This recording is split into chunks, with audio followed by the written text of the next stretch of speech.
उम्मीद की जा रही थी कि कल शाम, इन्होंने कहा कल शाम कुछ नहीं हुआ, आज सुबह तक हो जाता, आज सुबह भी कुछ नहीं हुआ, रात भर भी ये कह रहे हैं कि लगे हुए हैं। तो स्थितियां अब भी लगातार ऐसी ही बनी हुई हैं, 40 मजदूर अब भी अंदर हैं और ये कह रहे हैं हमारी वॉकी टॉकी से बात हो रही है, हम खाना जो है पाइप के जरिए क्या खाना दे पा रहे होंगे, ये एक सोचने वाली बात है। तो स्थितियां बिल्कुल बिल्कुल गंभीर हो चुकी हैं। तो और अब कितने सुरक्षित होंगे लोग, अब तो उनकी तबीयत खराब होने लगी होगी। एक खबर कहीं मैं पढ़ रहा था कि उन्होंने अंदर से कहा है भाई खाना बेशक मत दो कि लेकिन ऑक्सीजन बंद मत करना, इसका मतलब वहां ऑक्सीजन की बिल्कुल कमी है, बहुत ज्यादा कमी है। तो इस तरह की स्थितियां अब भी चल रही हैं। प्रोग्रेस इस समय 80 घंटे जब होने जा रहे हैं तब भी वहीं की वहीं हालात में। नमस्कार, मैं हूं अजय प्रकाश और आप देख रहे हैं जन ज्वार। उत्तराखंड के उत्तरकाशी जिले में ब्रह्म कमल और यमुनोत्री नेशनल हाईवे पर सिलक्यारा और डंडवाल के बीच निर्माणाधीन टनल धंस गया है, जिसके कारण दीपावली से ठीक पहले करीब 40 मजदूर अंदर फंसे हुए हैं। फंसे होने के 4 दिन से ज्यादा हो चुके हैं, लेकिन अब तक उन्हें निकाला नहीं जा चुका है। सरकार प्रयास ही कर रही है। आखिरकार यह दुर्घटना क्यों हुई? ऐसी घटनाएं क्यों हो रही हैं? सरकार ने पहले हुई ऐसी दुर्घटनाओं से क्या सीखा है? और उन मजदूरों की जिंदगी इतनी मामूली क्यों है कि 4 दिन 75 घंटे से ज्यादा हो चुके हैं, लेकिन अब तक सरकार उन्हें बाहर निकालने की जुगाड़ और जुगत में ही लगी है। इन सारी बातों की जानकारी के लिए हमारे साथ देहरादून से जुड़े हैं वरिष्ठ पत्रकार त्रिलोचन भट्ट हैं। वह इस पूरे मामले पर गहरी निगाह रखे हुए हैं, लगातार सक्रिय हैं, वह जानकारियां ले रहे हैं कि आखिरकार यह सब क्यों और कैसे हो रहा है। त्रिलोचन जी, अभी ताजा जानकारी क्या है आपके हिसाब से?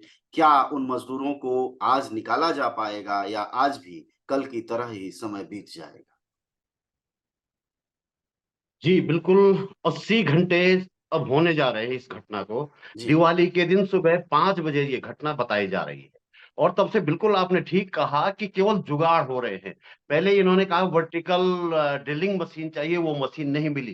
किसी तरह जो है 12-13 घंटे बाद वो मशीन पहुंची, तो पता चला उसमें ऊपर से ड्रिल करके फिर निकालने का इनकी योजना थी। लेकिन पता चला कि भूस्खलन अब भी हो रहा है, अब भी लगातार टनल के अंदर मिट्टी गिर रही है। तो वो प्रोग्राम इन्होंने कैंसिल किया। फिर जो है 900 mm के पाइप मंगवाए गए और एक ऑगर ड्रिलिंग मशीन मंगवाई गई। तो कल शाम इनका जो है एक ऑफिशियल बयान आया कि 1:30 बजे मशीन लग चुकी है और अब पाइप डालने का काम हो रहा है। लेकिन ये पाइप डालने में भी अब भी, क्योंकि लगातार मिट्टी गिर रही है, वहां फिर परेशानी आ रही है। उम्मीद की जा रही थी कि कल शाम, इन्होंने कहा कल शाम कुछ नहीं हुआ, आज सुबह तक हो जाता, आज सुबह भी कुछ नहीं हुआ, रात भर भी ये कह रहे हैं कि लगे हुए हैं। तो स्थितियां अब भी लगातार ऐसी ही बनी हुई हैं, 40 मजदूर अब भी अंदर हैं और ये कह रहे हैं हमारी वॉकी टॉकी से बात हो रही है, हम खाना जो है पाइप के जरिए क्या खाना दे पा रहे होंगे, ये एक सोचने वाली बात है। तो स्थितियां बिल्कुल बिल्कुल गंभीर हो चुकी हैं। तो और अब कितने सुरक्षित होंगे लोग, अब तो उनकी तबीयत खराब होने लगी होगी। एक खबर कहीं मैं पढ़ रहा था कि उन्होंने अंदर से कहा है भाई खाना बेशक मत दो कि लेकिन ऑक्सीजन बंद मत करना, इसका मतलब वहां ऑक्सीजन की बिल्कुल कमी है, बहुत ज्यादा कमी है। तो इस तरह की स्थितियां अब भी चल रही हैं। प्रोग्रेस इस समय 80 घंटे जब होने जा रहे हैं तब भी वहीं की वहीं हालात हैं। जी। ये टनल बनाया ही क्यों जा रहा था? इसकी क्या जरूरत थी और क्या योजना थी? क्योंकि उत्तराखंड के जानकार पर्यावरणविद, वहां के नागरिक लगातार इस तरह के टनल का विरोध करते हैं। तो क्या यह बिजली का टनल था या रास्ते का टनल था जिसके कारण यह त्रासदी हम देख रहे हैं? जी, ये जो है जो प्रधानमंत्री नरेंद्र मोदी का ड्रीम प्रोजेक्ट कहा जाता है, पहले उसे जो है ऑल वेदर रोड कहा गया था। जी। अब अचानक जो है चुपचाप उसका नाम बदल के चार धाम सड़क परियोजना इसका नाम है। हम्म। इसमें सड़कें बहुत चौड़ी करने का इनका काम चल रहा है। ये टनल उसी प्रोजेक्ट का एक हिस्सा है। और टनलों की मैं बात करूं तो पूरे उत्तराखंड में कई सारी टनल इस समय बन रही हैं। इस चार धाम सड़क प्रोजेक्ट के लिए जो पहले तो इन्होंने एक चालाकी क्या की कि ये करीब 900 मीटर, 900 किलोमीटर लंबा प्रोजेक्ट है ये। जी। लेकिन इसके लिए पर्यावरणीय प्रभाव आकलन की जरूरत होती है। हम्म। लेकिन केंद्र सरकार ने चालाकी क्या की कि उस पूरे प्रोजेक्ट को 53 हिस्सों में तोड़ दिया, 53 हिस्सों में छोटे छोटे बना दिए। अब इससे पर्यावरणीय प्रभाव आकलन की जरूरत नहीं पड़ी। तो मेरा सवाल यह है कि क्या 53 हिस्से करने से ये पर्यावरणीय प्रभाव खत्म हो गए? नहीं हुए, जाहिर सी बात है पर्यावरणीय प्रभाव तो वही के वही हैं। टनलों की जहां तक बात है, इस चारधाम परियोजना में भी कई सारी टनल बनाई जा रही है। इसके अलावा एक टनल का बड़ा project Rishikesh Karnaprayag rail line है। पिछले महीने मैं इस रेल लाइन के कुछ गांवों में देखने गया था, और उससे पहले 1 साल पहले भी मैंने इस पे एक स्टोरी की थी, मोंगाबे एक अमेरिकन मैगजीन पोर्टल है, उसमें छपी थी। जी। तो उसमें हालात क्या है कि जहां टनल है, ये रेलवे लाइन की टनल की बात कर रहा हूं मैं, उसके ऊपर के गांवों में पानी बिल्कुल सूख गया है। पानी के जो परंपरागत स्रोत है वो सूख गए हैं। हर घर नल, हर घर जल एक कार्यक्रम चल रहा है पूरे प्रदेश में। उसमें नल तो हर घर हैं, लेकिन पानी के स्रोत सूख गए हैं, और वो नल अब सूखे पड़े हुए हैं। दूसरी बात ये हो रही है कि टनल जहां बन रहे हैं उनमें अचानक भारी भरकम पानी आ जाता है। और ये जो रेलवे लाइन है उसके नीचे आप देखो, जहां जहां ये एग्जिट है, टनल के एग्जिट जहां बना रखे हैं, वहां पे कई इंच मोटा पानी लगातार बह रहा है, बेकार जा रहा है, और ऊपर के जल स्रोत लगातार सूख रहे हैं, गांव धंस रहे हैं। एक बद्रीनाथ मोटर मार्ग पर इसी रेलवे लाइन के ऊपर एक गांव है अटाली, मैं 2 बार इस गांव में आया हूं, तो गांव पूरी तरह ये बर्बाद हो चुका है। हर टनल के आसपास यही स्थितियां हैं। त्रिलोचन जी, ये जो मजदूर हैं, ये कहाँ के रहने वाले हैं? क्योंकि अखबारों में बहुत मामूली खबर जैसी छप रही है, कोई हंगामा नहीं जी, है। हम उसी भारत में बस बैठे हैं इस वक्त, जहां एक बच्चा बिल्कुल। अगर किसी बोरवेल में गिर जाए तो पूरा मीडिया उसको पीपली लाइव सब बना मीडिया देता जी। है। तो ये 40 मजदूर की जिंदगी फंसी पड़ी है, उनके हजारों परिवार उससे प्रभावित होंगे, वो लोग प्रभावित होंगे। क्या इन गरीबों की जिंदगी, मजदूरों की जिंदगी, ये क्या उत्तराखंड के नागरिक हैं, बिहार, झारखंड, आखिर किन राज्यों के रहने वाले हैं उत्तर प्रदेश के, जिसकी वजह से कोई मीडिया में भी सनसनी नहीं दिखाई दे रही है, कोई चर्चा, कोई बहस नहीं दिखाई दे रही?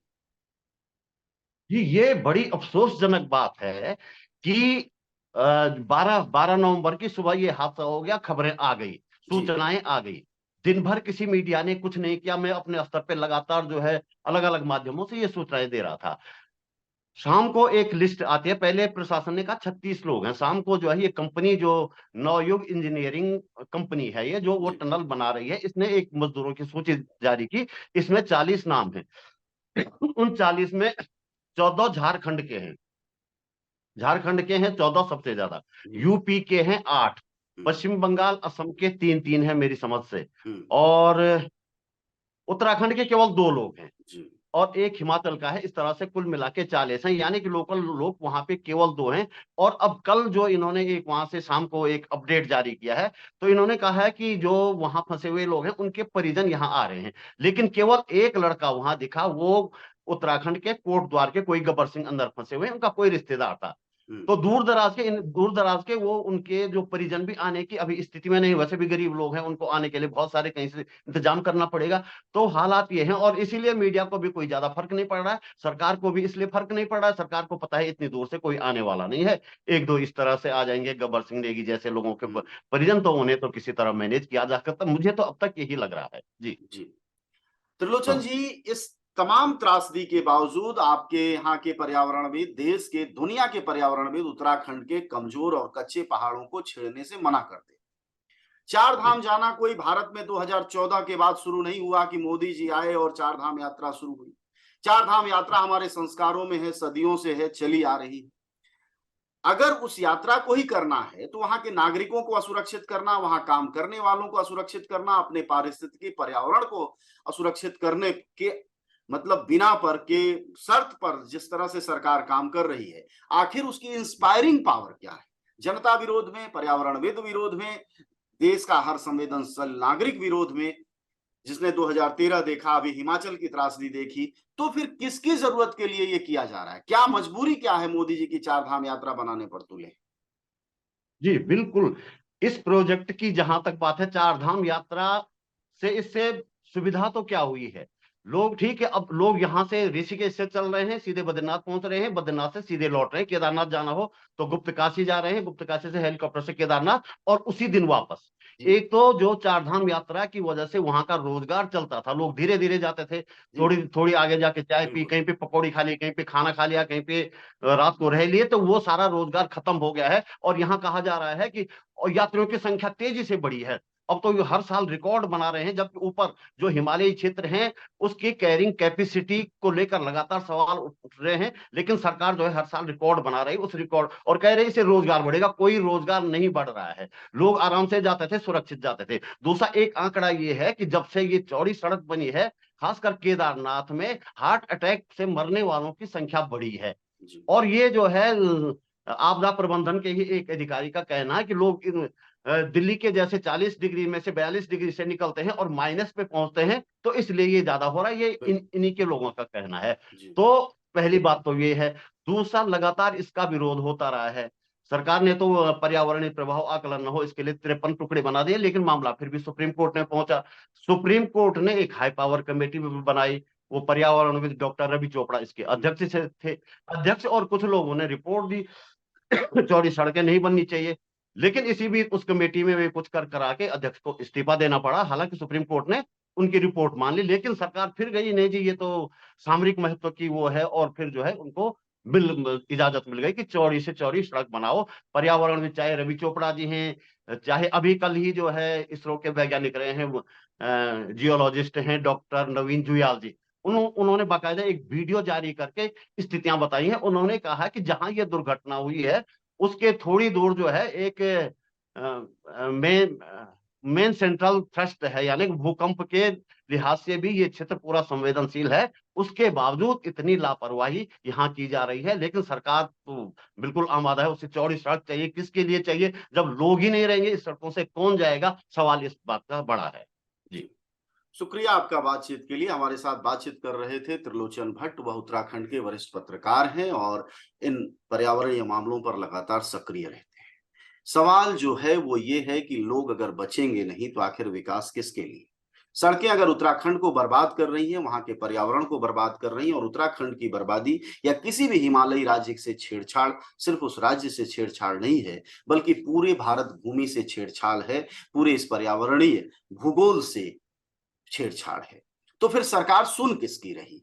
किसके लिए ये सड़कें बनाई जा रही है? त्रिलोचन ने बहुत साफ कहा कि इन चौड़ों सड़कों के चौड़ीकरण से स्थानीय लोगों का रोजगार घटा है, लोगों की बिक्री और आमदनी कम हुई है, लोगों के जो पर्यटन से एक आमदनी का जरिया था वो भी कुछ एक लोगों तक सीमित होता जा रहा है। ऐसे में यह क्या औद्योगिकरण है इन धार्मिक स्थानों का? यह एक बड़ा सवाल है कि यहाँ भी कुछ पूंजीपति आएंगे और कुछ इन्वेस्टर्स होंगे जिनकी गाड़ियां चलेंगी और जिनके हेलीकॉप्टर चलेंगे, और बीच का पूरा स्रोत खत्म हो जाएगा। दूसरा, स्वास्थ्य की दृष्टि से भी कितना खतरनाक है, यह सिर्फ एक वैज्ञानिक ने नहीं बल्कि सामान्य व्यवहार और डॉक्टर भी इस बात को मानते हैं कि दिल्ली, मुंबई या इस तरह के स्थानों से पैसे वाले जो लोग हेलीकॉप्टर से एक दिन में, सिर्फ एक दिन में 24 घंटे में केदारनाथ पहुंच जाते हैं, उसकी वजह से उनकी जान जा रही है। तो ये सारी स्थितियां बता रही हैं कि इन 40 मजदूरों के फंसने के लिए कोई और नहीं, हमारी अपनी सरकार की गलत नीतियां या अदूरदृष्टिता ही जिम्मेदार है, जिसके भुक्तभोगी वो 40 मजदूर हैं जिनके परिवारों को शायद अब तक यह भी ढंग से न पता होगा कि उनके लोग कमा रहे हैं या खा रहे हैं या फिर मौत के मुंह में।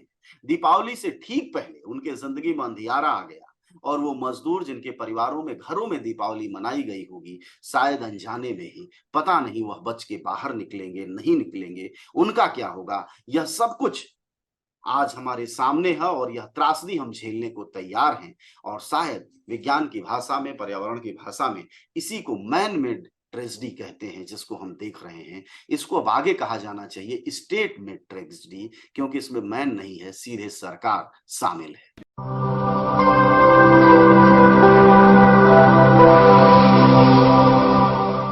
जनज्वार, जनता की मीडिया।